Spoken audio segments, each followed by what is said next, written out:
আল্লাহ বলছেন, আউযু বিল্লাহি মিনাশ শাইতানির রাজিম, মান জা বিল হাসানাতি ফালাহু আসরু আমসালিহা ওয়া মান জা বিস সাইয়্যাতি ফালা ইউজা ইল্লা মিসলাহা ওয়া হুম লা ইউজলামুন।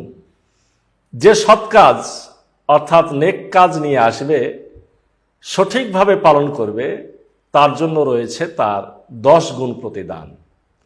আর যে মন্দ কাজ নিয়ে আসবে বা করবে, তাকে কেবল তার অনুরূপ প্রতিফল দেওয়া হবে এবং তাদের প্রতি কোনো প্রকার জুলুম করা হবে না। আয়াতখানের মাধ্যমে ইসলামের একটি গুরুত্বপূর্ণ সাধারণ নীতি জানিয়ে দেওয়া হয়েছে। নীতিটি হলো, একটি আমল বা সৎ কাজ সঠিক পদ্ধতিতে পালন করলে তার 10 গুণ নেকি পাওয়া যাবে। একটি নিষিদ্ধ কাজ করলে কাজটির সমপরিমাণ শাস্তি মিলবে।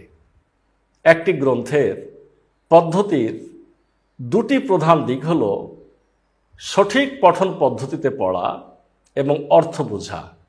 তা আয়াতখানের আলোকে সহজে বলা যায়, অর্থসহ কোরআন পড়লে প্রতি অক্ষরে 10 গুণ নেকি পাওয়া যাবে।